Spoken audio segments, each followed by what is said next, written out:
ఈ నెల 23న సీఎం రేవంత్ రెడ్డి పర్యటనకు ఏర్పాట్లు చేశామన్నారు యాదగిరిగుట్ట లక్ష్మీ నరసింహస్వామి ఆలయ ఈవో భవానీ శంకర్.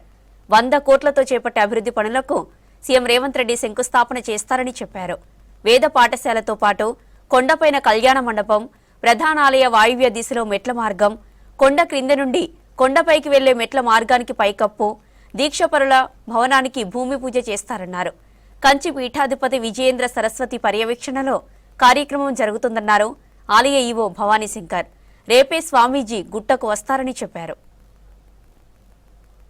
రేవంత్ రెడ్డి గారు మరియు కంచి కామకోటి పీఠాధిపతులు పరమహంస పరివ్రాజకాచార్యులు శ్రీ శ్రీ శ్రీ శంకర విజయేంద్ర సరస్వతి స్వామివారు ఈ నెల 23వ తారీఖు అంటే ఎల్లుండి ఉదయం 9:37 టెంపుల్ సిటీ నందు శ్రీ లక్ష్మీ నరసింహస్వామి వేద పాఠశాల శంకుస్థాపన చేస్తారు.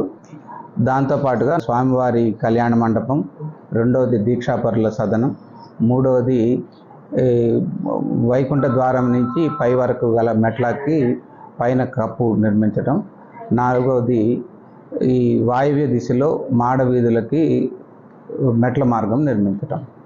ఈ 4 కూడా మనం చేపట్టబోయే కార్యక్రమాలు. వేద పాఠశాలతో కలిపి మొత్తం 5 కార్యక్రమాలు ఉంటాయి. ఈ మొత్తం అంచనా విలువ 100 కోట్ల రూపాయలు. ఇవి ఆలయ నిధులు, దాతల నుంచి మరియు గవర్నమెంట్ గ్రాంట్ల నుంచి కూడా ఈ నిధులను సమకూర్చుకొని మనం ఈ పనులు చేపట్టడం జరుగుతుంది. ఈ పనులు నేను అనుకోవడం 1-2 నెలల్లోనే ప్రారంభం అవుతాయి. టెండర్లు అవన్నీ పూర్తి, మిగతా టెక్నికల్ ఇవన్నీ పూర్తి అయిన తర్వాత పనులు మనం చేసుకొని సాధ్యమైన తొందర లోపల నిర్మాణాలకి అవధులు పెట్టుకొని దాని ప్రకారంగా మనం చేపట్టడం జరుగుతుంది. ప్రజలందరికీ తెలియజేసేది ఏంటంటే ఈ కార్యక్రమాల్లో పాల్గొని కార్యక్రమాన్ని విజయవంతం చేయాలని చెప్పి కోరుకుంటున్నాను. సీఎం గారి రాకను దృష్టిలో పెట్టుకొని గుడిని కూడా కొంచెం ముందుగా ఓపెన్ చేద్దామని చెప్పేసి, ఎప్పుడు 3:30కి ఓపెన్ అయ్యేది 3 గంటలకే ఓపెన్ అవుతుంది. అభిషేకాలు 5:15కి స్టార్ట్ అయ్యేది 5 గంటలకి స్టార్ట్ చేస్తాము.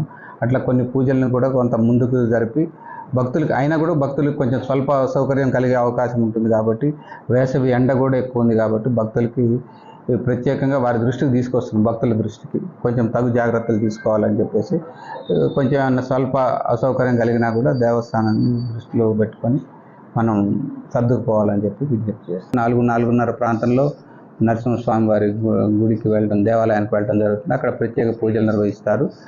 తర్వాత పర్వతవర్ధిని సమేత రామలింగేశ్వర స్వామి వారి దేవాలయానికి కూడా వెళ్ళి అక్కడ పూజలు నిర్వహిస్తారు. తర్వాత 6 గంటలు 6:30 ఆ ప్రాంతం లోపల కళావేదిక దగ్గరకు వస్తారు. కళావేదిక దగ్గర ప్రత్యేక భజన బృందం చేత భజన ఉంటుంది. తర్వాత 24 మంది ప్రసిద్ధ వేద పండితులతోటి చతుర్వేద పారాయణం ఉంటుంది. అనంతరం స్వామివారి అనుగ్రహ భాషణం ఉంటుంది. కాబట్టి భక్తులందరూ కూడా పెద్ద సంఖ్యలో విచ్చేసి ఈ కార్యక్రమాన్ని విజయవంతం చేసి స్వామివారి అనుగ్రహ భాషణాన్ని విని తరించాలని చెప్పేసి